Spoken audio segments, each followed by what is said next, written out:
mis amados hermanos. ¿Cómo están? Esperemos que pronto nos podamos ver.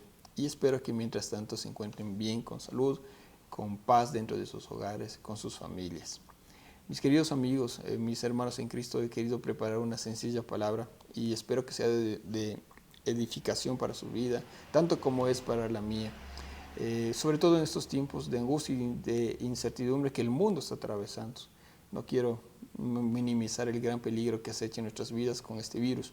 Es importante ser prudentes y cuidadosos de la vida que el Señor nos ha dado, pero es más importante que seamos cuidadosos de la vida eterna que el Señor también nos ofrece. Mis queridos hermanos, ustedes saben, el coronavirus ha cobrado la vida de muchas personas a lo largo y lo ancho del mundo. Es un riesgo que acecha la vida de ricos, de pobres, de justos, de injustos, de jóvenes y de ancianos. Pero hay un peligro mayor que el coronavirus, un peligroso y despiadado enemigo como ninguno. Su fin también es la muerte. Es más virulento que cualquier pandemia. Lamentablemente no hay hombre o mujer en este mundo que no esté infectado. Hermanos, reaccionemos. Este agresor mata no una, sino 2 veces al ser humano. Causa dolor, angustia, desesperanza y una separación definitiva de Dios. Este peligroso enemigo, ustedes lo saben, es el pecado. Mateo 10, 26 al 28 dice, el Señor Jesús está hablando con sus discípulos, les está preparando, después de haberles escogido, y les dice, así que no los temáis, porque nada hay encubierto que no haya de ser manifestado, ni oculto que no haya de saberse. El 27, lo que os digo en tinieblas, decidlo a la luz, y lo que oís al oído, proclamadlo desde las azoteas. Pongamos atención el 28, y no temáis a los que matan el cuerpo, mas el alma no pueden matar. Temed más bien a aquel que puede destruir el alma y el cuerpo en el infierno. El Señor Jesús nos está a nosotros como sus discípulos y en ese tiempo a sus discípulos les está advirtiendo que hay alguien o algo que mata el cuerpo y el alma definitivamente en el infierno. Así que esto que estamos viviendo en estas situaciones, tenemos que obviamente tener cuidado, pero temor tenemos que tener del que puede destruir el alma y el cuerpo en el infierno. Mis amados hermanos, hemos insistido muchas veces en varias reuniones y conversaciones en la iglesia en una doctrina que el pueblo de Dios debe saber y reconocer y someterse, que es la autoridad y la soberanía de Dios. Su obra perfecta es a través de su voluntad. No es lo que yo quiero, no es lo que yo deseo, ni siquiera es lo que yo puedo hacer. Es lo que Dios en su perfecta voluntad ha decidido. Eso es soberanía de Dios. Hay un concepto muy abierto, filosófico y teológico, que es el libre albedrío. Cuando uno es hijo de Dios, les tengo una noticia, mis amados hermanos. Si Dios quiere algo, Él lo va a hacer. Proverbios 16:9 nos dice, el corazón del hombre piensa su camino, mas Jehová endereza sus pasos. ¿Sí? Libre albedrío. Digamos, mi corazón, piensa mi camino, mas Jehová endereza mis pasos. Repitamos, mi corazón piensa mi camino, mas Jehová endereza mis pasos. Proverbios 20:24 dice también, de Jehová son los pasos del hombre. ¿Cómo pues entenderá el hombre su camino? De Jehová son los pasos del hombre. A veces no sabemos ni por qué suceden las cosas. ¿Cómo podemos entender el camino? Él es soberano y decide con su perfecto amor en nuestras vidas. Obviamente, habla de sus hijos. Romanos 8:28 nos dice, y sabemos que a los que aman a Dios, todas las cosas los ayudan a bien. Esto es, a los que conforme a su propósito son llamados. El Señor aquí está, en 2 ocasiones, está condicionando esto. Sabemos que a los que aman a Dios primeramente, y después a los que conforme a su propósito son llamados. Todas las cosas ayudan a bien, ¿sí? A los que aman a Dios.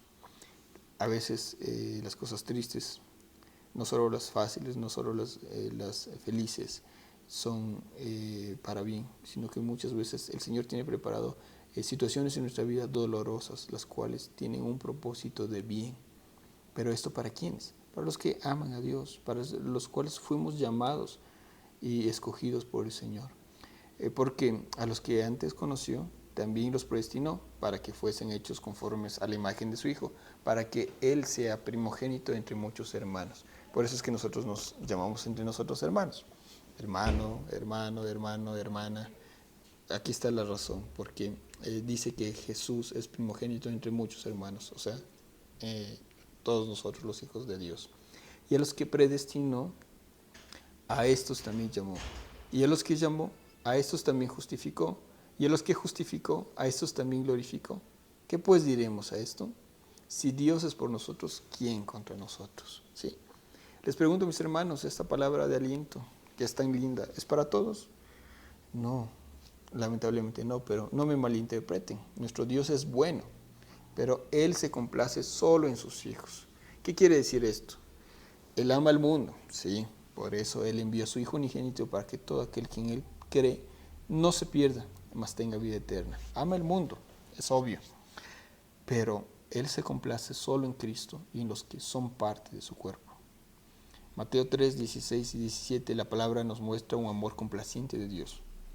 En el 16 dice, estaba bautizándose Jesús, y Jesús, después de que fue bautizado, subió luego del agua, y he aquí los cielos le fueron abiertos, y vio el Espíritu de Dios que descendía como paloma y venía sobre él.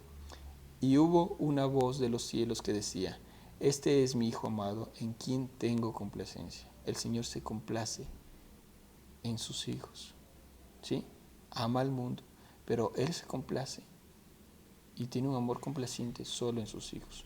Entonces, amados hermanos, volvamos al principio y reconozcamos a nuestro verdadero enemigo, a ese que puede matar el alma y el cuerpo para siempre. Ya lo mencionamos, es el pecado. Muchos de nosotros lidiamos con pecados personales, es verdad. Para muchos tal vez ya se ha vuelto un hábito ese pecado. Ya no lo vemos tan malo. Nuestros corazones y nuestras conciencias se cauterizan y poco a poco se pueden endurecer. Queridos, es tiempo ya de doblegarnos para que Dios tome el control de nuestra vida y haga su obra en nosotros. Recordemos algo, es importante, recordemos que un corazón contrito y humillado el Señor no rechaza. El Señor no rechaza. ¿Sí? La palabra nos habla de dos muertes, la muerte física, a la cual todos o muchos de nosotros vamos a tener, y la segunda es la muerte espiritual o la del alma, esa que es para siempre en un lugar de sufrimiento. Es triste ver, hermanos, cómo no se habla del infierno, ¿sí? Existe, tenemos que creer en la palabra de Dios, en toda la palabra de Dios que es perfecta, ¿sí? Porque si no creemos en eso, ¿cómo podemos creer también que existe un cielo? ¿Sí? Leamos la palabra de Dios en Santiago 1.12. Santiago 1.12 dice, bienaventurado el varón que soporta la tentación, porque cuando haya resistido la prueba, recibirá la corona de vida que Dios ha prometido a los que le aman. Bienaventurado el varón que soporta la tentación. ¿Sí? Yo a veces leo estas bienaventuranzas y digo, o sea, ¿quién puede ser merecedor de estas bienaventuranzas? ¿Quién puede si Dios no está con él? ¿Sí? Dios ha prometido esto a los que le aman, soportemos la prueba. ¿Pero cómo? ¿Sí? Tenemos que saber cómo actúa esta enfermedad. Dice, cuando alguno es tentado, no diga que es tentado de parte de Dios, porque Dios no puede ser tentado por el mal, ni Él tienta a nadie, sino que cada uno es tentado cuando de su propia concupiscencia es atraído y seducido. Entendamos, esta es la evolución de la enfermedad, que termina en muerte. Entonces la concupiscencia, después de que ha sido concebida, da a luz al pecado. Y el pecado, siendo consumado, da a luz a la muerte. Es la evolución de la enfermedad, a la que tenemos que huir, correr. Amados hermanos míos, no erréis. Un punto aparte. No se equivoquen, mis hermanos. Toda buena dádiva y todo don perfecto desciende de lo alto, del Padre de las luces, en el cual no hay mudanza ni sombra de variación. Toda cosa buena que nosotros podemos hacer, esa bienaventuranza, como les decía, ese soportar la tentación, vencer en la prueba, no puede venir solo de nosotros, no puede venir de nosotros, ni siquiera. Toda cosa buena viene de lo alto, de Dios, del Padre de las luces. En Él no hay sombra, ¿sí? No hay variación. Él de su voluntad nos hizo nacer por la palabra de verdad para que seamos primicias de sus criaturas, obviamente. Nosotros, hermanos, tenemos la oportunidad de vencer la prueba solo con Él, ¿sí? Porque todo lo bueno desciende de Él. Sometámonos y pongámonos en las manos del Señor en nuestra vida y que Él haga la obra perfecta en nuestras vidas. Leamos en Apocalipsis 2.8. Vamos a leer el mensaje que Cristo Jesús escribe o da a la iglesia de Esmirna. el ángel, dice, y escribe el ángel, el Apocalipsis 2:8, y escribe al ángel de la iglesia en Esmirna, el primero y el postrero, el que estuvo muerto y vivió, dice esto. Le dice a la iglesia de Esmirna: yo conozco tus obras y tu tribulación y tu pobreza, pero tú eres rico. Y la blasfemia de los que dicen ser judíos y no lo son, sino sinagoga de Satanás. No temas en nada lo que vas a padecer. He aquí, el diablo echará a algunos de vosotros en la cárcel para que seáis probados, y tendréis tribulación por 10 días. Sé fiel hasta la muerte, y yo te daré la corona de vida. Aquí el Señor en Apocalipsis describe una iglesia que sufre mucha tribulación, así como la que nosotros estamos viviendo hoy en día, esta tribulación, esta desesperanza. Dice que seréis probados por algunos días, pero el Señor les dice: sé fiel hasta la muerte, y yo te daré la corona de vida. O sea, no vas a morir por segunda vez, no vas a sufrir de esa segunda muerte. Y más abajo dice: el que tiene oído oiga lo que el Espíritu dice a las iglesias. El que venciere no sufrirá daño de la segunda muerte. Qué lindo. El que venciere no sufrirá daño de la segunda muerte. Obviamente no podemos vencer sin el Señor a nuestro lado, sin someternos a su voluntad y que Él haga su obra perfecta en nuestras vidas. En Apocalipsis 20 dice: bienaventurado y santo. Cada vez que usted escuche bienaventurado, es algo que es una bendición que el Señor puede dar, pero que el Señor nos regala el hacer, no es en nuestras fuerzas. Bienaventurado y santo el que tiene parte en la primera resurrección. La segunda muerte no tiene potestad sobre estos. Amén. La segunda muerte no tiene potestad sobre estos, sino que serán sacerdotes de Dios y de Cristo y reinarán con Él 1000 años. Es bueno saber lo que Dios tiene preparado para sus hijos. Por eso, hermanos, no nos turbemos ni atribulemos por lo que tengamos que vivir. Esta situación actual ha demostrado la fragilidad de la vida del hombre, como una pequeña partícula, un virus, puede obligar y parar al mundo. No olvidemos lo que nuestro Señor Jesús le dijo a sus discípulos, o sea, a nosotros: en mí tengan paz. En el mundo tendréis aflicción, pero confiad, yo he vencido al mundo. Esto dice en Juan 16:33. En mí tengan paz, pero en el mundo tendréis aflicción. En el mundo tendréis aflicción. Él advierte a sus discípulos desde ese tiempo. A nosotros nos advierte que en el mundo vamos a tener aflicción. El mundo es de aflicción. Pero confiad, tengan paz en mí, yo he vencido al mundo. ¿Sí? Mis hermanos, la vida del cristiano no es otra que esta. El verdadero Hijo de Dios debe someterse a la voluntad perfecta del Padre, porque su propósito bendito y santo es que usted y yo tengamos vida eterna y no suframos de la segunda muerte. Ese es un propósito, ese es el propósito mayor del Señor, de nuestro Padre, que usted sea salvo. ¿Tenemos miedo a la pobreza? Pues sí. ¿Dios quiere que prospere? Sí. ¿Tenemos miedo a la enfermedad? Obvio. ¿El propósito de Dios es que usted sea sano? Sí. ¿Tenemos miedo a la muerte? El propósito de Dios es que vivas. Pero el propósito más grande de Dios, que Dios tiene para usted, para mí, es que seamos salvos. Si la riqueza nos aparta de ese propósito, pues Él es fiel y justo para apartarnos. Si la salud hace que olvidemos lo indefensos que somos sin Él, Él es fiel y justo para completar la buena obra en nuestras vidas. Si la muerte nuestra o de un ser querido nos hace renegar contra Dios, es porque no entendemos que todo tiene un propósito. Ese propósito eterno es tu salvación, es mi salvación.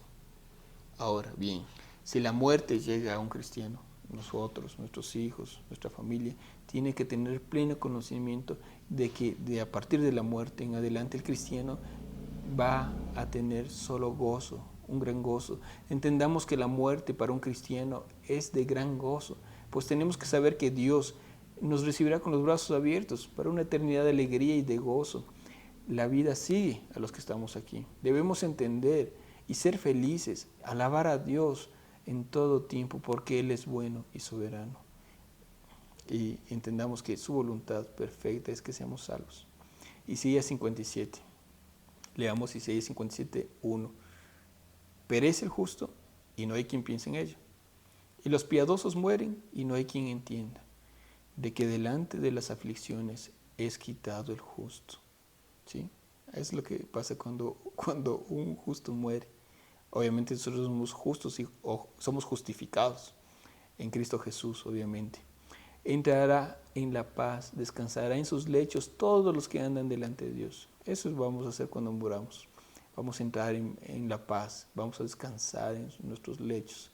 Esta palabra que les acabo de leer, Isaías 57, me dio mi hermano David. Él estaba turbado y triste por la muerte de un pastor querido en Nueva York por coronavirus. Así que entendamos, la muerte, tenemos que saber como hijos de Dios, es un motivo de gozo para los que estamos en Cristo. Mis queridos hermanos, es tiempo de reconciliarnos con Dios. Muchos de nosotros podemos asistir a la iglesia, podemos realizar grandes obras, pero nuestra vida está apartada de Dios y nuestras acciones no demuestran que Dios se complace en nosotros, ni que Dios se complace al vernos. Mis queridos hermanos, es tiempo de reconciliarnos con nuestra familia, hijos con sus padres, padres con sus hijos, no importa quién tenga la razón.